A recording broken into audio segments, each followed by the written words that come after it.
ಒಂದು ಗುಡ್ಡದ ಮೇಲೆ ಒಂದು ಗುಡಿ ಇತ್ತು, ದೇವರ ಗುಡಿ. ಆ ಗುಡ್ಡದ ಕೆಳಗೆ ಒಬ್ನು ಮುದ್ಕ ಕೂತ್ಕೊಂಡಿದ್ದ. ರಾತ್ರಿಯ ವೇಳೆ ಒಬ್ಬ ಹುಡುಗ ಬರ್ತಾನೆ, ಒಂದು ಲಾಂಟಿನ್ ಹಿಡ್ಕೊಂಡು ಒಬ್ಬ ಹುಡುಗ ಬರ್ತಾನೆ. ಅವನು ಹೋಗ್ತಾ ಇರ್ಬೇಕಾದ್ರೆ ಆ ಅಜ್ಜ ಅವನಿಗೆ ನಿಲ್ಲಿಸ್ತಾನೆ. ಮಗು ಎಲ್ಲೋಗ್ತಾ ಇದೆಯಾ ಅಂತ ಕೇಳ್ತಾನೆ. ಆ ಹುಡುಗ ಹೇಳ್ತಾನೆ, ತಾತ ನನಗೆ ಆ ಮೇಲಿನ ಗುಡಿ ಇದೆಯಲ್ಲ ಅಲ್ಲಿ ಹೋಗ್ಬಿಟ್ಟು ಪ್ರಾರ್ಥನೆ ಮಾಡ್ಬೇಕು, ಅದಕ್ಕೆ ಅಲ್ಲಿ ಹೋಗ್ತಾ ಇದ್ದೇನೆ ಅಂತ ಹೇಳ್ತಾನೆ. ಆದ್ರೆ ಅಜ್ಜ ಹೇಳ್ತಾನೆ, ಮಗು ಈಗ ಕತ್ಲೆ ಆಗಿದೆ, ನೀನು ಹೇಗೆ ಹೋಗ್ತೀಯ? ನೀನ್ ದಾರಿ ಮೇಲೆ ಹೋಗ್ಬೇಕಾದ್ರೆ ನಿನಗೆ ಹಾವು, ಪ್ರಾಣಿ ಮತ್ತು ಇದಕ್ಕೂ ಮೇಲಾಗಿ ನಿನಗೆ ದಾರಿನೇ ಕಾಣೋದಿಲ್ಲ, ನಿನ್ ಮೇಲೆ ಹೇಗೆ ಹೋಗ್ತೀಯ ಅಂತ. ಅವಾಗ ಹುಡುಗ ಹೇಳ್ತಾನೆ, ತಾತ ನಾನು ಈ ಲಾಂಟಿನ್ ಹಿಡ್ಕೊಂಡಿದ್ದೀನಲ್ಲ, ಆ ಬೆಳಕಿನಿಂದ ನಾನು ನೋಡ್ಕೊಂಡು ದಾರಿ ನೋಡ್ಕೊಂಡು ಮುಂದೆ ಹೋಗ್ತೀನಿ, ಇದು ನನ್ನ ಪ್ಲಾನ್ ಅಂತ ಹೇಳ್ತಾನೆ.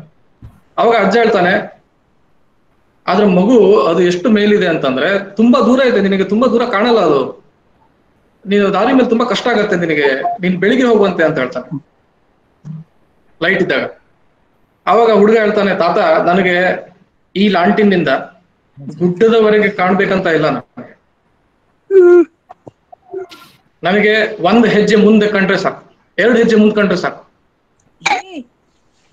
ದಟ್ ಇಸ್ ದ ಫಸ್ಟ್ ಮಂತ್ರ of success friends, 1 step at a time. The journey of 1000 miles begins with a single step. 1000 ಮೈಲಿನ journey, 1000 ಮೈಲಿನ ಪ್ರವಾಸ ಒಂದು ಹೆಜ್ಜೆಯಿಂದ ಶುರುವಾಗುತ್ತೆ. ಇದು ನಿಮ್ಮೆಲ್ಲರಿಗೂ ಫಸ್ಟ್ ಸಕ್ಸೆಸ್ ಮಂತ್ರ. Life is an interesting journey for those who are ready to learn from it, because life is the greatest teacher. Going back and looking back to my own life, let us see if there are some learning points that everyone can learn from in this small journey of life. ನಾನು ಕಾರವಾರದಲ್ಲಿ ನನ್ನ schooling ಮಾಡಿದ್ದು, Hindu high school ನಲ್ಲಿ ಮಾಡ್ಬಿಟ್ಟು ಆಮೇಲೆ PUC ಮುಗಿಸ್ಬಿಟ್ಟು KMC ಹುಬ್ಳಿಯಲ್ಲಿ join ಆದೆ. Medical college ನಲ್ಲಿ ನಾನು ಬರೀ ಮೆಡಿಕಲ್ ಸಿಲೆಬಸ್ ಅಷ್ಟೇ ಅಲ್ಲ, ಆದ್ರೆ ಅನೇಕ ವಿವಿಧ a lot of different kinds of literature, be it science, be it physics, be it biology, be it social science. I used to read a lot of newspapers. I used to read a lot of science fiction novels. That kind of opened up my mind. Because my mind got opened up, I could start to see things which others probably could not. Later on, after my MBBS, everybody, my batchmates, they were planning to become a surgeon. They wanted to become a cardiologist, ophthalmologist, orthopedics, pediatrics. I also had a small thing in my mind that I will also do some specialization, but if I can do something different, I thought I should do that. But what to do? ಏನ್ ಮಾಡೋದು? Different ಆಗಿ. During my internship, I came across a feeling, ಒಂದು ಭಾವನೆ, ಒಂದು ವಿಚಾರ ಬಂತು ನನ್ನ ತಲೆಯಲ್ಲಿ. As a doctor, I will be able to treat only one patient at a time. But as an IAS officer, I will be able to at once help millions of people. I will be able to help at once thousands of people with a stroke of a pen. So I was thinking that I started thinking about giving the IAS exam. ಆದರೆ mainly ನಾನು specialisation ಮಾಡಕ್ಕೆ ಅಂತ I went to Delhi. Specialisation entrance exam prepare ಮಾಡಕ್ಕೆ I went to Delhi. ಅಲ್ಲಿ ಹೋದಾಗ ನಂದು ಕೆಲವೊಬ್ರು seniors ಇದ್ರು. ಅವ್ರು ಹೇಳಿದ್ರು ನನಗೆ, Karthik, you should give this exam once in life. You are very much capable. So, but I told them, sir, I don't have the time. IAS exam ಗೆ ತುಂಬಾ ಹೊತ್ತು ಬೇಕು. Exam process itself is 1.5 years old, 1.5 years long. But they said, no, you should try. ನನಗೂ mind ಅಲ್ಲಿ ಇತ್ತು, S, ಈ ಪರೀಕ್ಷೆ ಕೊಟ್ಟು I can reach out to more people if I succeed. So I started preparing. ಅಲ್ಲಿ prepare ಮಾಡ್ತಾ ಮಾಡ್ತಾ I used to read for 8 hours, 10 hours a day, sometimes 12 hours a day. And for more than 6 months I studied. ನನಗೆ ರಸಪ್ರಶ್ನೆಯಲ್ಲಿ, quiz ನಲ್ಲೆಲ್ಲ ತುಂಬಾ ಆಸಕ್ತಿ. So it was kind of helpful to me. ಮೊದಲಿಂದನೂ ನಾನು newspapers ಓದ್ತಾ ಇದ್ದೆ. So IAS ಪ್ರಿಪರೇಷನ್ಗೆ newspapers ಓದೋದು ತುಂಬಾ important. So I could easily grasp the subject matter. ದೇವರ ಅನುಗ್ರಹದಿಂದ ಮತ್ತು ದೊಡ್ಡವರ ಆಶೀರ್ವಾದದಿಂದ I could clear the exam in the first attempt itself, and I joined the service. Service join ಆದ್ಮೇಲೂ ಕೂಡ I kept on thinking that how to expand my horizon. Friends, there is no vacuum. Life ನಲ್ಲಿ vacuum ಅನ್ನೋದಿಲ್ಲ. You must either be improving in life or life will take you down. Therefore I was thinking, how better should I reach out? How better should I serve the public? Then I felt that ನನ್ನ ideas, if I put it out in the public domain, people will be able to absorb it better. People will be receptive and they can improve their own life. The best way to help the people is to help them help themselves. ಇದೇ ಪಥದಲ್ಲಿ ಮುಂದೆ ಹೋಗಿ I wrote many books. I wrote Perfect Money. I wrote Future Track India, Right to Money, You Can Succeed in IAS. ಹೀಗೆ ಬರೆದು 11 ಪುಸ್ತಕಗಳನ್ನ ಬರೆದೆ. So I expanded my horizon. I am a medical doctor, but I cleared the IAS when I was working in the railways. Now I am working on technology in the Honorable PM's office. So now people might think that, okay, like how can one person who is specialized in one particular field, he can do so many different things. Friends, that is what IAS prepares you for that. It makes you capable of expanding your horizons in different directions. ಇವರು sir Christopher Hounsfield ಅಂತ. ನೀವೆಲ್ಲರೂ CT scan ಕೇಳಿರ್ಬೋದು. Cat scan, CT scan, X ray ತರನೇ there is a scanner called CT scan. ಈ ಮಹಾನುಭಾವ he invented the CAT scan. ಇವರು CT scan ಅನ್ನ invent ಮಾಡಿದ್ರು. ಅವ್ರು ಇದನ್ನ ಇನ್ವೆಂಟ್ ಮಾಡಿದಾಗ ಅವರಿಗೆ ನೊಬೆಲ್ ಪ್ರೈಸ್ ಇನ್ ಮೆಡಿಸಿನ್ ಸಿಕ್ತು. ವೈದ್ಯಕೀಯ ನೊಬೆಲ್ ಪ್ರೈಸ್ ಅವ್ರಿಗೆ ಸಿಕ್ತು. ಆವಾಗ ಜಗತ್ತಿನಾದ್ಯಂತ ಜನರು ಹೇಳಿದ್ರು, ಇವರಿಗೆ ಹೇಗೆ ನೀವು ಮೆಡಿಕಲ್ ಸೈನ್ಸ್ ನಲ್ಲಿ ನೊಬೆಲ್ ಪ್ರೈಸ್ ಕೊಡ್ತೀರಾ ಅಂತ. ಫ್ರೆಂಡ್ಸ್, ನಿಮ್ಗೆ ಗೊತ್ತಾ ಇವರ ಪ್ರೊಫೆಷನ್ ಏನು ಅಂತ? Sir Christopher Hounsfield was a physics professor. ಇವರು ಫಿಸಿಕ್ಸ್ ಪ್ರೊಫೆಸರು CT ಸ್ಕ್ಯಾನ್ ಅನ್ನ ಇನ್ವೆಂಟ್ ಮಾಡ್ತಾರೆ. ಅದನ್ನ ಸೃಷ್ಟಿ ಮಾಡಿದ್ಮೇಲೆ ಇವರಿಗೆ ಮೆಡಿಸಿನ್ ನಲ್ಲಿ ನೊಬೆಲ್ ಪ್ರೈಸ್ ಸಿಗ್ತದೆ. ಅವಾಗ ನೊಬೆಲ್ ಪ್ರೈಸ್ ಕಮಿಟಿ ಯಾವ್ದಿರುತ್ತೆ, it give a clarification that ಇವ್ರು ಮಾಡಿದ್ದು ಮೋಸ್ಟ್ ಯೂಸ್ಫುಲ್ ಆಗಿರೋದು ಮೆಡಿಕಲ್ ಫೀಲ್ಡ್ ಅಲ್ಲಿ. ಮನುಷ್ಯ ಯಾವ್ದ್ರಲ್ಲಿ ಸ್ಪೆಷಲೈಸ್ ಆದ್ರೆ ಏನಂತೆ, but he serving the public. ಆ ದೃಷ್ಟಿಯಿಂದ ಇವರಿಗೆ ನೊಬೆಲ್ ಪ್ರೈಸ್ ಇನ್ ಮೆಡಿಸಿನ್ ಕೊಟ್ಟರು, in spite of him being a physics professor. Keep an open mind. This is the second mantra of success. One step at a time. Move one step at a time by keeping an open mind. But hey, how do you keep an open mind? It's very difficult.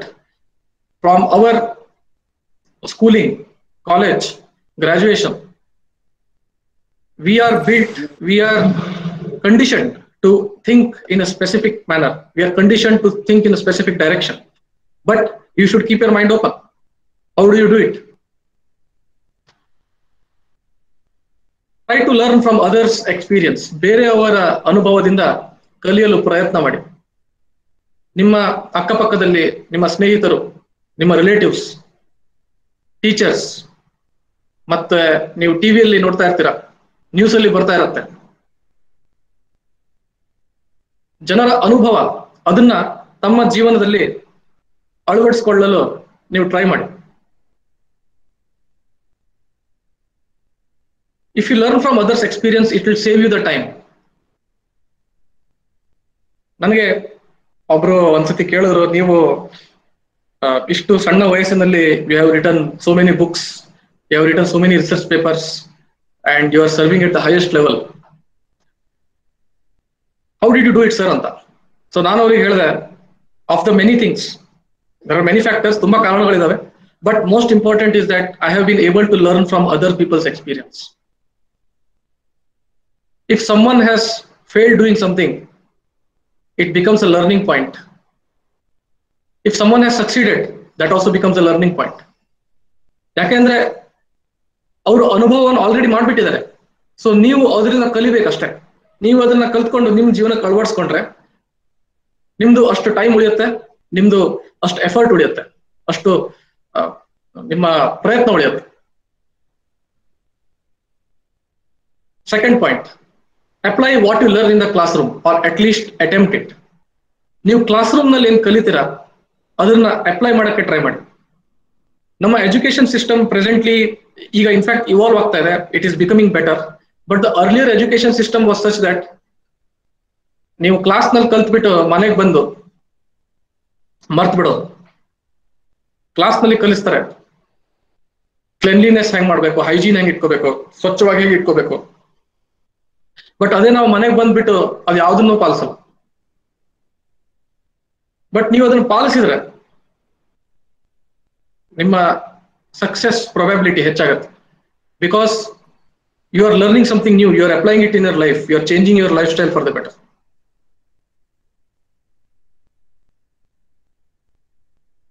Point number 3, keep your mind in a positive state.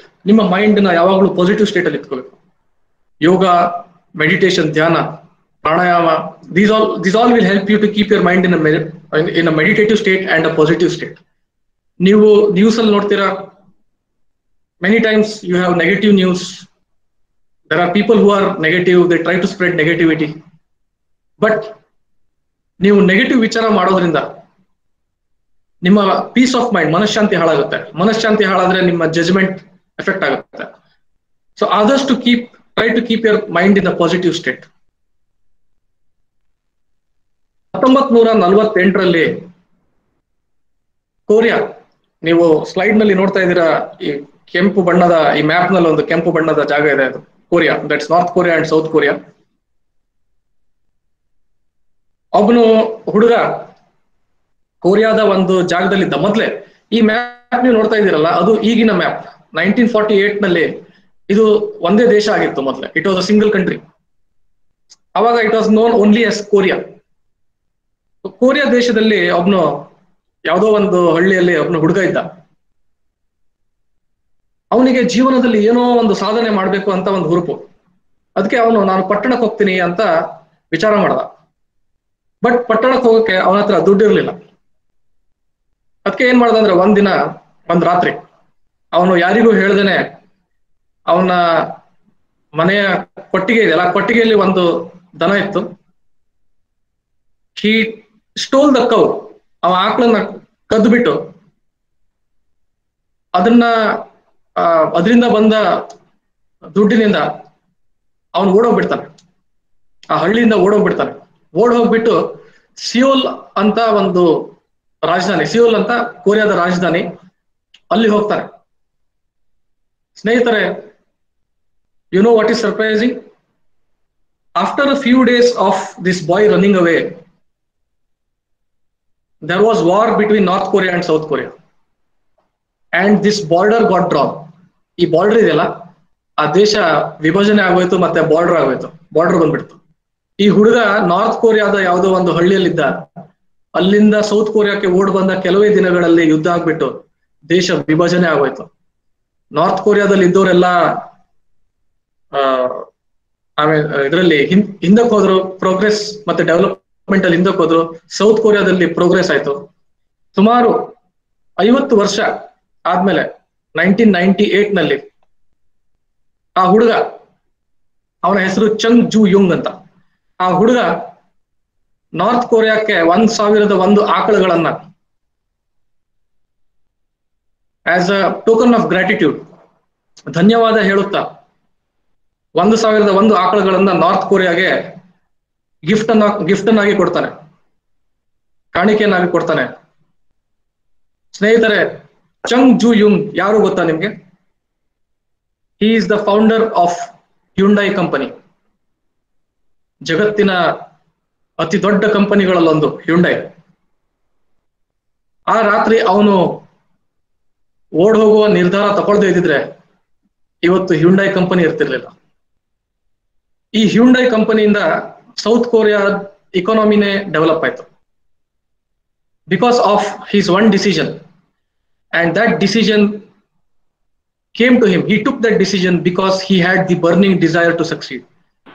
ಅವನಿಗೆ ಯಶಸ್ಸು, ಸಾಧನೆ ಮಾಡಬೇಕು ಅಂತ ಒಂದು burning desire ಇತ್ತು. ಅವನ ಮನಸ್ಸಿನಲ್ಲಿ ಒಂದು ಬೆಂಕಿ, ನಾನು ಸಾಧನೆ ಮಾಡಬೇಕು ಅಂತ. ಸ್ನೇಹಿತರೆ, ಹಿಂದೆ ಗ್ರೀಸ್ ಅನ್ನೋ ಒಂದು ದೇಶದಲ್ಲಿ ಸುಮಾರು 2,500-3 ಸಾವಿರ ವರ್ಷದ ಹಿಂದೆ ಅಲೆಕ್ಸಾಂಡರ್ ಯಾವ ಜಾಗದಿಂದ ಬಂದ, ಅಲ್ಲಿ ಒಬ್ಬನು ಸೋಕ್ರೆಟಿಸ್ ಅಂತ ಒಬ್ನು ಫಿಲಾಸಫರ್ ಇದ್ದ, ಒಬ್ನು ಸಂತ ಇದ್ದ, ಸೋಕ್ರೆಟಿಸ್ ಅಂತ.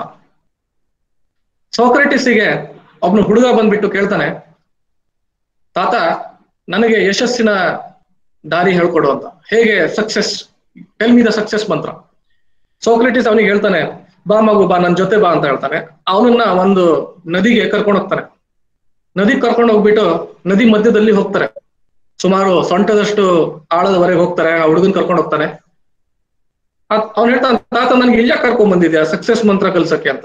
ಅವಾಗ ಹೇಳ್ತೀನಿ ಇರು ಮಗ ಅಂತ ಹೇಳ್ಬಿಟ್ಟು ಅವನ ಭುಜಗಳನ್ನ ಹಿಡಿದು ನೀರಲ್ಲಿ ಒತ್ತು ಬಿಡ್ತಾನೆ.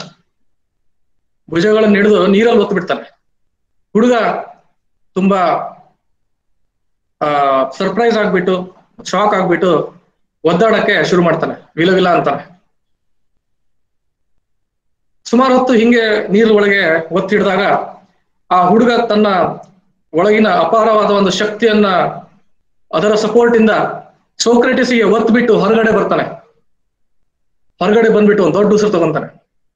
ಸೋಕ್ರೆಟಿಸ್ ಅವಾಗ ಕೇಳ್ತಾನೆ ಹುಡುಗನ್ಗೆ, ನಿನಗೆ ನೀರಲ್ಲಿ ಮುಳುಗಿದ್ದಾಗ ಏನ್ ಅನ್ಸ್ತು ಅಂತ. ಅವಾಗ ಹುಡುಗ ಹೇಳ್ತಾನೆ, ನನಗೆ ಗಾಳಿ ಬೇಕಾಗಿತ್ತು, ಇಲ್ಲಾಂದ್ರೆ ನಾನು ಸತ್ತೋಗ್ಬಿಡ್ತೀನಿ ಅಂತ ಅನ್ಸ್ತಿತ್ತು ಅಂತ ಹೇಳ್ತಾನೆ. ಆವಾಗ ಸೋಕ್ರೆಟಿಸ್ ಹೇಳ್ತಾನೆ, when you want success as badly as you want the air, then you will get it. There is no other secret of success. ನಿಮಗೆ ನಿಮ್ಮ ಒಳಗೇನೆ ಯಶಸ್ಸು ಬೇಕು, ನನಗೆ ಸಾಧನೆ ಮಾಡಬೇಕು ಅಂತ ಬಂದ್ರೆ ಅಷ್ಟು ಸಾಕು, ನೀವು ದಾರಿಯನ್ನ ನೀವಾಗಿ ಹುಡ್ಕೊಂಡು ಹೋಗ್ತೀರಾ. This entire success story comes because of the burning desire to succeed. ನೀವು ನಿಮ್ಮ ಈ ಯಶಸ್ಸಿನ ಈ ಸಾಧನೆ ಮಾಡುವ ಒಂದು ಬೆಂಕಿ ನಿಮ್ಮಲ್ಲಿ, ನೀವು ಅದಕ್ಕೆ ಆಹುತಿ ಹಾಕ್ತಾ ಇದ್ರೆ ಆಟೋಮೆಟಿಕ್ ಆಗಿ ನಿಮ್ಗೆ ದಾರಿ ಕಾಣುತ್ತೆ. Then you start to plan, ನಾನು ಏನೇನ್ ಮಾಡ್ಬೇಕು ಸಕ್ಸಸ್ಸಿಗೆ, what all should I do. ಅದಕ್ಕೆ ಹೇಳುದು, ನೀವು ಪ್ಲಾನ್ ಮಾಡ್ಬೇಕಾದ್ರೆ ನಾನು ಸ್ಟಾರ್ಟಿಂಗ್ ಹೇಳಿದ್ನಲ್ಲ, 1 ಸ್ಟೆಪ್ ಅಟ್ ಅ ಟೈಮ್. ನೀವು ಹೆಜ್ಜೆ ಇಟ್ಬಿಟ್ಟು ಪ್ಲಾನ್ ಮಾಡ್ಬಿಟ್ಟು, ಆ ಪ್ಲಾನ್ ಫಾರ್ಮ್ ಆದ್ಮೇಲೆ ನೀವು ಅದನ್ನ ಎಕ್ಸಿಕ್ಯೂಟ್ ಮಾಡ್ಬೇಕು. ಓಕೆ, ನಾನು IAS ಪ್ರಿಪೇರ್ ಮಾಡಕ್ಕೆ ಏನೇನ್ ಮಾಡ್ಬೇಕು, ಫಸ್ಟ್ ಸಿಲೆಬಸ್ ನಾನು ನೋಡ್ಬೇಕು ಏನು ಅಂತ. ಅದಾದ್ಮೇಲೆ ಅದಕ್ಕೆ ಪ್ರಿಪರೇಷನ್ ಮಾಡ್ಬೇಕು, ಪ್ರಾಕ್ಟೀಸ್ ಟೆಸ್ಟ್ ಕೊಡ್ಬೇಕು. ಆಮೇಲೆ ನೀವು ಪರ್ಫಾರ್ಮ್ ಮಾಡ್ಬೇಕು. You should perform. Once you perform, you will be able to practise. You will come to know, ನಿಮ್ಗೆ ಗೊತ್ತಾಗತ್ತೆ ನಿಮ್ಮ ವಾಟ್ ಆರ್ ಶಾರ್ಟ್ ಫಾಲ್ಸ್, ನಿಮ್ಮ ಮಿಸ್ಟೇಕ್ಗಳು ಏನ್ ಮಾಡಿದ್ರಿ, what all mistakes did you do, ಅದನ್ನ ಮತ್ತೆ ಇಂಪ್ರೂವ್ ಮಾಡ್ಕೋಬೇಕು. That's why persist. ಎಲ್ಲೂ ನೀವು ನಿಮ್ಮ ಆ ಸಾಧನೆಯ ಒಂದು ಇದಿದೆಯಲ್ಲ ಗುರುತನ್ನು ಅದನ್ನು ಬಿಡಬಾರ್ದು. You should persist, you should continue to persist no matter what. Sir Winston Churchill was the Prime Minister of England. He was once called to a university to give a talk for a graduation ceremony. When he went on the stage, everyone was expecting that he will be giving a wonderful and a long speech which will amaze everybody. But Winston Churchill finished the meeting in only 1 minute. And in the entire 1 minute, he just said, never, never, never, never, never, never, never, never, never give up. Always persist. So idನ್ನ ಹೇಳುತ್ತಾ ನಾನು I would like to express my gratitude to all the people who have helped me in this journey of success. First of all, I would like to thank my parents, my mother Saraswati Hegdekatte and my father Dr. Vasant Madhav Hegdekatte. Special thanks to my father because most of the success mantras, most of the principles of success I have learned from him. ಅವರೇ ನನಗೆ a burning desire in life, ನನ್ನ ಮನಸ್ಸಿನಲ್ಲಿ ಯಶಸ್ಸಿನ ಸಾಧನೆಯ ಬೆಂಕಿಯನ್ನು ಹಚ್ಚಿದವರು ಅವರೇ, ನಮ್ಮ ತಂದೆಯವರು. ಅವರಿಗೆ ನಾನು ಚಿರಋಣಿ. I would also like to thank my mother-in-law Vinaya Hegde and my father-in-law Dr. S.S. Hegde. They have been supporting me and they have been blessing me. Special thanks to my wife Ashwini Hegde for being the pillar of support and encouraging me in all my creativity and in my public service. I would also like to thank the Government of India for giving me such a wonderful opportunity to serve the public and to do my duty to the nation and also to serve my society. Shri ಗುರು ಚರಣ ಕಮಲಗಳಿಗೆ ಮತ್ತೊಮ್ಮೆ ನಾನು ಸಾಷ್ಟಾಂಗ ಪ್ರಣಾಮಗಳನ್ನು ಮಾಡುತ್ತೇನೆ. I thank Guruji, I thank the organization for the wonderful opportunity they have given me to interact with all my people and the society. Thank you very much. ಹರೇ ರಾಮ. ಎಲ್ಲರಿಗೂ ಶುಭಾಶೀರ್ವಾದಗಳು. ಕಾರ್ತಿಕನೆಂದರೆ ಕುಮಾರಸ್ವಾಮಿ, ಸ್ಕಂದ ಶಿವಪಾರ್ವತಿಯರ ಸುಪುತ್ರ. ಸ್ಕಂದನ ವಿಶೇಷ ಏನು ಅಂದ್ರೆ, ಸ್ಕಂದ ತುಂಬಾ ಎಳವೆಯಲ್ಲೇ ಸಾಧನೆ ಮಾಡಿದವನು. ಈ ತಾರಕಾಸುರ ಸಂಹಾರ ಅಥವಾ ಕ್ರೌಂಚ ಭೇದನ ಇಂಥ ದೊಡ್ಡ ದೊಡ್ಡ ಸಾಹಸಗಳನ್ನ ಸ್ಕಂದ ಮಾಡಿದ್ದು ತುಂಬಾ ಚಿಕ್ಕ ವಯಸ್ಸಿನಲ್ಲಿ. ಇನ್ನೊಂದು ಸ್ಕಂದನ ವಿಶೇಷ ಅಂದ್ರೆ ದೇವತೆಗಳ ಸೇನಾಪತಿ, ದೇವ ಸೇನಾಧಿಪತ್ಯ ಇರ್ತಕ್ಕಂಥದ್ದು ಸ್ಕಂದನಿಗೆ, ಕಾರ್ತಿಕೇಯನಿಗೆ. ನಮಗೆ ಕಾರ್ತಿಕ್ ಹೆಗಡೆ ಕಟ್ಟೆ ಅವ್ರ ಹೆಸರು ಕೇಳಿದಾಗ ಆ ಕಾರ್ತಿಕನ ನೆನಪಾಯ್ತು. ಕುಮಾರಸ್ವಾಮಿ ಕಾರ್ತಿಕ ಅಂತ ಯಾಕೆ ಕರೀತಾರೆ ಅಂದ್ರೆ, ಕೃತಿಕಾ ನಕ್ಷತ್ರಗಳು, 6 ಕೃತಿಕಾ ನಕ್ಷತ್ರಗಳು, ಅವರು ಹಾಲು ಕೊಟ್ಟು ಬೆಳೆಸಿದ ಮಗುವಾಗಿದ್ರಿಂದ ಅದನ್ನು ಕಾರ್ತಿಕ, ಇವರು ಕೂಡ ಕಾರ್ತಿಕನೇ. ಇವರಿಬ್ಬರ ಹೋಲಿಕೆ ಏನಂದ್ರೆ, ಕಾರ್ತಿಕ್ ಹೆಗಡೆ ಕಟ್ಟೆ ಕೂಡ ತುಂಬಾ ಎಳವೆಯಲ್ಲೇ ಸಾಧನೆ ಮಾಡಿದವರು, ದೊಡ್ಡ ಸಾಧನೆ ಮಾಡಿದವರು ಸ್ಕಂದನ ಹಾಗೇನೆ. ಮಾತ್ರವಲ್ಲ, ಈ ಸರ್ಕಾರ ಅಂದ್ರೆ ಏನು ಅಂತ ಅನ್ಕೊಂಡಿದ್ದೀರಿ, ಅದು ದೇವಸೇನೆಯೇ. ಅದು ದೇವತೆಗಳಂದ್ರೆ ಏನು, ಈಗ ಸೃಷ್ಟಿಯ ವ್ಯವಸ್ಥಾಪಕರುಗಳು.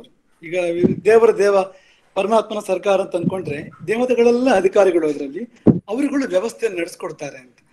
ಫೆಲಿಸಿಟೇಟರ್ಸ್ ಅವರು ಅಂತ. ರಾಕ್ಷಸರು ಅಂದ್ರೆ ಯಾರು ಅಂದ್ರೆ, ಯಾರು ವ್ಯವಸ್ಥೆಯನ್ನು ಹಾಳು ಮಾಡ್ತಾರೋ ಅವರು ರಾಕ್ಷಸರು. ವ್ಯವಸ್ಥೆಯನ್ನು ಯಾರು ನಡ್ಸ್ಕೊಂಡು ಹೋಗ್ತಾರೋ, ಈಗ ಉಸಿರಾಟಕ್ಕೆ ಗಾಳಿ ಬೇಕು, ಮೈ ಬಿಸಿಗೆ ಅಗ್ನಿ ಬೇಕು, ಕುಡಿಯೋಕೆ ನೀರು ಬೇಕು, ನಿಲ್ಲೋಕ್ ನೆಲ ಬೇಕು, ತಲೆ ಮೇಲೆ ಆಕಾಶ ಬೇಕು, ಸೂರ್ಯ ಬೇಕು, ಬೆಳಕು ಬೇಕು, ಇವೆಲ್ಲ ವ್ಯವಸ್ಥೆಗಳು ತಾನೆ. ಇದನ್ನು ಮಾಡ್ಕೊಡ್ತಕ್ಕಂಥವ್ರು ದೇವತೆಗಳು ಅಂತ. ಹಾಗಾಗಿ ದೇವಸೇನಾಧಿಪತ್ಯ ಎನ್ನುವಾಗ ವ್ಯವಸ್ಥಾಪಕರ ನೇತೃತ್ವ ವಹಿಸಿರ್ತಕ್ಕಂಥದ್ದು ಸ್ಕಂದ ಅಂತ. ಹಾಗೆ ನಮ್ಮ ಕಾರ್ತಿಕ್ ಹೆಗಡೆ ಕಟ್ಟ ಕೂಡ ಸರ್ಕಾರದಲ್ಲಿ ಉನ್ನತಾಧಿಕಾರವನ್ನು ಅವರು ಪಡ್ಕೊಂಡಿದ್ರಿಂದ ಅದೊಂದು ಬಗೆಯ ದೇವಸೇನಾಧಿಪತ್ಯ. ಸರ್ಕಾರ ಬಂದ್ರೆ ದೇವಸೇನೆ, ಸರ್ಕಾರ ಅಂದ್ರೆ ವ್ಯವಸ್ಥೆ. ಅದೊಂದು ಅನೇಕ ಅಧಿಕಾರಿಗಳು, ಜನಪ್ರತಿನಿಧಿಗಳು ಸೇರಿ ದೇಶಕ್ಕೆ ಮತ್ತು ದೇಶದ 100 ಕೋಟಿ ಜನರಿಗೆ ಬೇಕಾದ ವ್ಯವಸ್ಥೆಗಳನ್ನ ಮಾಡ್ತಾರೆ ಅಂತ ಅನ್ಕೊಂಡಾಗ ಈ ಹೋಲಿಕೆ ಪರಿಪೂರ್ಣ ಆಗ್ತದೆ. ಬಹಳಷ್ಟು ಮಾತುಗಳನ್ನ ಆಡೋದಕ್ಕೆ ನಾವು ಇಷ್ಟಪಡೋದಿಲ್ಲ, ಯಾಕೆಂದ್ರೆ ಒಳ್ಳೊಳ್ಳೆ ಮಾತುಗಳನ್ನ ಕೇಳಿದಿರಿ, ನಾವು ಕೇಳಿದ್ವು. ನಾವು ಇಷ್ಟೊತ್ತು ಕೇಳ್ತಾ ಇದ್ದು ಕಾರ್ತಿಕ್ ಅವರ ಮಾತುಗಳನ್ನ. ಬಹಳ ಬೋಧಪ್ರದವಾಗಿತ್ತು, ಬಹಳ ಸ್ಫೂರ್ತಿಪ್ರದವಾಗಿತ್ತು.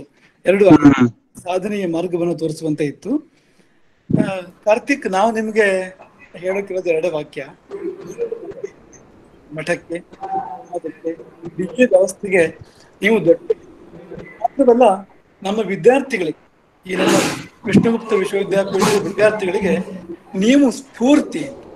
ಯಾಕೆಂದ್ರೆ ಪ್ರೇರೇಪಣೆ, ನಾನು ಯಾಕೆ ಮಾಡಬಾರ್ದು ಅಂತ ಅನಿಸ್ತದೆ, ನಾನ್ ಮಾಡ್ತೇನೆ ಅಂತ ಅನಿಸ್ತದೆ, ನಾನ್ ಮಾಡಿಯೇ ಮಾಡ್ತೇನೆ ಅಂತ ಅನಿಸ್ತದೆ, ಮಾಡ್ಲೇಬೇಕು ಅಂತ ಅನಿಸ್ತದೆ. ಈಗ ನಿಮ್ಮಂಥವ್ರಿಂದ ಆಗುವ ದೊಡ್ಡ ಲಾಭ ಏನು? ನಿಮ್ಮನ್ನು ಯಾಕೆ ಈ ವಿದ್ಯಾರ್ಥಿಗಳ ಮುಂದೆ ಮತ್ತು ಈ ನಮ್ಮ ಇಡೀ ವ್ಯವಸ್ಥೆ ಮುಂದೆ ಪ್ರೆಸೆಂಟ್ ಮಾಡೋಕೆ ನಾವು ಇಷ್ಟಪಡ್ತೇವೆ ಅಂದ್ರೆ, ಅನೇಕ ಕಾರ್ತಿಕರ ಉದಯ ಆಗಲಿ ಅಂತ, ಅನೇಕ ಕಾರ್ತಿಕರ ಉದಯ ಆಗಲಿ, ನಿಮ್ಮ ಸಾಧನೆ ಅವರಿಗೆಲ್ಲ ಒಂದು ಸ್ಫೂರ್ತಿಯನ್ನು ಕೊಡ್ಲಿ ಎಂಬ ಕಾರಣಕ್ಕೆ ಅಂತ. ನೋಡಿ, ಇವತ್ತಿನ ಈ ವಿಚಾರ ಸಂಕಿರಣವೇ ಎಷ್ಟು ಜನರ ಉತ್ಸಾಹ ಇವತ್ತು ಈ ಕಾರ್ಯಕ್ರಮದಲ್ಲಿ ಭಾಗವಹಿಸಲಿಕ್ಕೆ ಇತ್ತು ಅಂದ್ರೆ, ನಾವು ಯಾವಾಗಲೂ ಕೊನೆಗೆ ಬರ್ತಾ ಇದ್ವು. ಈ ಸಾರಿ ಕಾರ್ತಿಕ್ ಮಾತಾಡೋಕ್ಕಿಂತ ಮುಂಚೆನೆ ಬರೋಕ್ ಪ್ರಯತ್ನ ಪಟ್ಟು 3 ಬಾರಿ ಪ್ರಯತ್ನ ಪಟ್ಟರು ಮೀಟಿಂಗ್ ಇಸ್ ಫುಲ್ ಅಂತ ಬರ್ತಾ ಇದೆ ಅಂತ. ಪ್ರವೇಶಕ್ಕೆ ಅವಕಾಶ ಎಲ್ಲ ನಮಗೇನೆ, ಉಳಿದವ್ರಿಗೆ ಆಮೇಲೆ. ಹಾಗಾಗಿ ಒಂಥರ ಸಂತೋಷನೂ ಆಯ್ತು, ಒಂಥರ ಪಾಪ ಎಷ್ಟು ಜನರು ಮಿಸ್ ಮಾಡ್ಕೊಂಡ್ರು ಅನ್ನುವ ಒಂದು ವ್ಯಥೆನೂ ಬಂತು. ನಮ್ಮ ಮರವಾಳ ನಾರಾಯಣ ಭಟ್ರು ಅದನ್ನ ಹೇಳ್ತಾ ಇದ್ವು, ಈ ಸಾರಿ ಆದಷ್ಟು ಹೆಚ್ಚು ಜನರಿಗೆ ಅವಕಾಶ ಮಾಡ್ಕೊಡಿ, ಯಾಕೆಂದ್ರೆ ಕಾರ್ತಿಕ್ ಮಾತು ಕೇಳೋಕೆ ತುಂಬಾ ಜನ ಬರಬಹುದು ಅಂತ. ಹಾಗೆ ಅಂದ್ರೆ ಒಂದು ಒಳ್ಳೆ ಮಾತು ಅದು ಎಷ್ಟು ಜನ ಬಯಸ್ತಾರೆ ಮತ್ತೆ ಎಷ್ಟು ಜನರಿಗೆ ಸ್ಫೂರ್ತಿ ಬರುತ್ತೆ ಅನ್ನೋದಕ್ಕೆ ಇದೊಂದು ಉದಾಹರಣೆ ನಾವು ಕೊಟ್ಟಿರ್ತಕ್ಕಂಥದ್ದು. ಈ ಪ್ರಯತ್ನ ಈ ವಿದ್ಯಾಪರಿಷತ್ತಿನ ಪ್ರಯತ್ನ, ನಮ್ಮ ವಿದ್ಯಾಪೀಠದ ಗವರ್ನಿಂಗ್ ಕೌನ್ಸಿಲ್, ಅದರ ಪ್ರಯತ್ನ ಏನು ಅಂದ್ರೆ, ದೀಪದಿಂದ ದೀಪ ಹಚ್ಚಿದಂತೆ, ದೀಪದಿಂದ ದೀಪ ಹಚ್ಚಿದಂತೆ. ಕಾರ್ತಿಕ್ ದೀಪದ ಉದಾಹರಣೆನ ಕೊಡ್ತಾ ಇದ್ರು. ಒಂದೆರಡು ಹೆಜ್ಜೆಗೆ ಒಂದು ದೀಪ, ಪುಟ್ಟ ದೀಪ ಸಾಕು. ಒಂದೆರಡು ಹೆಜ್ಜೆ ಹೋಗೋ ಹೊತ್ತಿಗೆ ಮತ್ತೊಂದೆರಡು ಹೆಜ್ಜೆಗೆ ಅದೇ ಸಾಕಾಗತ್ತೆ. ಹಾಗಾಗಿ ಒಂದು ಮೈಲ್ ಕಾಣ್ಬೇಕು ಅಂತಿಲ್ಲ ನಮ್ಗೆ, ಒಂದೆರಡು ಹೆಜ್ಜೆ ಹೋದ್ರು ಕೂಡ. ಹಾಗೆ ಒಂದು ದೀಪ 1000 ಮೈಲ್ ನಡಿಲಿಕ್ಕೂ ಸಹಾಯ ಮಾಡುವ ಹಾಗೆ ಅಂತ. ಒಂದು ದೀಪ 1000 ದೀಪಗಳನ್ನ ಹಚ್ಚಲಿಕ್ಕೂ ಸಹಾಯ ಮಾಡ್ತದೆ. 1000 ದೀಪಗಳನ್ನ ಹಚ್ಚಲಿಕ್ಕೆ 1000 ದೀಪಗಳು ಬೇಕು ಅಂತಿಲ್ಲ, ಒಂದೇ ದೀಪ 1000 ದೀಪಗಳನ್ನ ಹಚ್ಚಲಿಕ್ಕೆ ನೆರವಾಗ್ತದೆ ಅಂತ. ಹಾಗೆ ನಿಮ್ಮ ಸ್ಫೂರ್ತಿಯಿಂದಾಗಿ, ನಿಮ್ಮ ಮಾತುಗಳ ಸ್ಫೂರ್ತಿಯಿಂದಾಗಿ, ಸಾಧನೆಯ ಸ್ಫೂರ್ತಿಯಿಂದಾಗಿ ಇನ್ನಷ್ಟು ದೀಪಗಳು ಹೊತ್ತಿಕೊಳ್ಳಲಿ. ವಿಷ್ಣುಗುಪ್ತ ವಿಶ್ವವಿದ್ಯಾಪೀಠದ ಆವರಣದಲ್ಲಿ ಇರ್ಬೋದು, ಸಮಾಜದ ನಡುವೆ ಇರ್ಬೋದು, ಇನ್ನಷ್ಟು ದೀಪಗಳು ಹೊತ್ತಿಕೊಳ್ಳಲಿ ಎಂಬುದೇ ಅಪೇಕ್ಷೆ. ಕಾರ್ತಿಕ್ ನಮ್ಮಲ್ಲಿ, ನಿಮಗೂ ನೆನಪಿರ್ಬೋದು, ನಿಮ್ಮ ಬಾಲ್ಯದಲ್ಲಿ ಈ ಕಾರ್ತಿಕ ಅಂತ ಯಾವ್ದಕ್ಕೆ ಹೇಳ್ತಾರೆ ಅಂದ್ರೆ, ದೀಪೋತ್ಸವ ಆಗ್ತದಲ್ಲ, ಕಾರ್ತಿಕ ಮಾಸದಲ್ಲಿ ದೀಪೋತ್ಸವ. ಇವತ್ತು ಇಂಥವ್ರು ಕಾರ್ತಿಕ, ದೇವಸ್ಥಾನಗಳಲ್ಲಿ ಬೇರೆ ಬೇರೆ ಸೇವೆ ಇರ್ತದೆ, 1ನೇ ದಿವಸ ಇಂಥವ್ರ ಸೇವೆ, 2ನೇ ದಿವಸ ಇಂಥವ್ರ ಸೇವೆ ಅಂತ. ಹಾಗೆ ಅದನ್ನೆಲ್ಲ ಕಾರ್ತಿಕ ಅನ್ನೋ ಶಬ್ದದಲ್ಲಿ ಕರೀತಾರೆ. ಈ ಕಾರ್ತಿಕದ ಮುಖ್ಯ ವಿಷಯ ಏನಂದ್ರೆ ದೀಪೋತ್ಸವ ಅಂತ. ದೀಪೋತ್ಸವದ ವೈಶಿಷ್ಟ್ಯ ಏನಂದ್ರೆ, ಒಂದು ದೀಪದಿಂದ ಹಲವು ದೀಪಗಳನ್ನು ಹೊತ್ತಿಸಿ ದೀಪಮಯವಾಗಿ ದೀಪಮಾಲೆಯೊಂದನ್ನು ನಿರ್ಮಾಣ ಮಾಡಿ ಇಡೀ ಪ್ರದೇಶವನ್ನು ಬೆಳಕಾಗಿಸ್ತಕ್ಕಂಥದ್ದು ಅಂತ. ಹಾಗಾಗಿ ನಾವು ನಿಮ್ಮನ್ನ ತುಂಬಾ ಪ್ರೀತಿಯನ್ನು ಕರಿತೇವೆ. ಮತ್ತೆ ಮತ್ತೆ ಬಂದು ನಮ್ಮ ವಿದ್ಯಾರ್ಥಿಗಳಿಗೆ ನೀವು ಸ್ಫೂರ್ತಿ ಕೊಡ್ಬೇಕು. ಇಲ್ಲಿ ಅನೇಕರು ನಿಮ್ಮ ದಾರಿಯಲ್ಲಿ ಹೋಗ್ಲಿಕ್ಕೆ ಬಯಸೋರಿದ್ದಾರೆ, ಅಥವಾ ಇನ್ನೂ ಬೇರೆ ಬೇರೆ ದಾರಿಗಳಲ್ಲಿ ಹೋಗಿ ಸಾಧನೆ ಮಾಡ್ತಕ್ಕಂಥ ಇಷ್ಟಪಟ್ಟಂತ ಮಕ್ಕಳಿದ್ದಾರೆ. ಈ ಇವತ್ತಿನ ವಿಚಾರ ಸಂಕಿರಣದಲ್ಲಿ ಕೂಡ ಅನೇಕರು ಅಂತ ಮಕ್ಕಳಿದ್ದಾರೆ. ನಮ್ಮ ಅಪೇಕ್ಷೆ ಏನಂದ್ರೆ, ನಡುವೆ ನಿಮಗೆ ಬಿಡುವಾದಾಗ ಅಥವಾ ಬಿಡುವು ಮಾಡಿಕೊಂಡು ಬಂದು ನಮ್ಮ ಮಕ್ಕಳಿಗೂ ಮತ್ತು ಶಿಕ್ಷಕರಿಗೂ ಸ್ಫೂರ್ತಿಯನ್ನು ಕೊಡಬೇಕು, ದೀಪೋತ್ಸವ ಮಾಡ್ಬೇಕು ನೀವು ಇಲ್ಲಿ ಅಂತ. ನಮ್ಮ ವಿಷ್ಣುಗುಪ್ತ ವಿಶ್ವವಿದ್ಯಾಪೀಠದಲ್ಲಿ ನಿಮ್ಮ ಕಾರ್ತಿಕ್ ಹೆಗಡೆ ಕಟ್ಟಿರೋ ಕಾರ್ತಿಕ ಯಾವಾಗಲೂ ಆಗಾಗ ನಡೀತಾ ಇರ್ಬೇಕು ಅನ್ನುವುದೇ ನಮ್ಮ ಒಂದು ದೃಢವಾದ ಅಪೇಕ್ಷೆ. ಎಲ್ರಿಗೂ ಮನಸಾರ ಆಶೀರ್ವಾದ. ಹಾಗೆ ಕಾರ್ತಿಕ್ ಅವರಿಗೂ ಕೂಡ ನಮ್ಮ ಆರಾಧ್ಯ ದೇವತೆಗಳಲ್ಲಿ ಶ್ರೀ ಸೀತಾರಾಮಚಂದ್ರ, ಚಂದ್ರಮೌಳೇಶ್ವರ, ರಾಜರಾಜೇಶ್ವರಿಯರಲ್ಲಿ, ಗುರು ಪರಂಪರೆಯಲ್ಲಿ ನಾವು ಪ್ರಾರ್ಥನೆ ಮಾಡ್ಕೋತೇವೆ. ಕಾರ್ತಿಕ್ ಕಡೆಯಿಂದ ಬಹಳ ದೊಡ್ಡ ಸೇವೆ ದೇಶಕ್ಕೆ ಸಲ್ಲುವಂತೆ, ವಿಶ್ವಕ್ಕೆ ಸಲ್ಲುವಂತೆ ಆಗ್ಬೇಕು. ಬಹಳ ದೊಡ್ಡ ಸೇವೆ, ಜಗತ್ತು ನೆನಪಿಟ್ಕೊಳ್ತಕ್ಕಂಥ ಸೇವೆ, ಉತ್ತರೋತ್ತರವಾಗಿ 21 ತಲೆಮಾರಿಗೆ ಪುಣ್ಯ ಬರ್ತಕ್ಕಂಥ ಮಹಾ ಸೇವೆ ಅವ್ರ ಕಡೆಯಿಂದ ಆಗುವಂತೆ ಆಗಲಿ ಎಂಬುದಾಗಿ ಅವರಿಗೂ ಕೂಡ ಶುಭ ಹಾರೈಕೆಗಳನ್ನ, ಶುಭಾಶೀರ್ವಾದಗಳನ್ನ ಹೇಳ್ತಾ ನಿಮ್ಮೆಲ್ಲರನ್ನು ಮನಸಾರೆ ಹರಿಸ್ತೇವೆ. ಇಂಥ ಕಾರ್ಯಕ್ರಮಗಳು ಆಗಾಗ ಆಗ್ತಾ ಇದೆ. ಹರೇ ರಾಮ.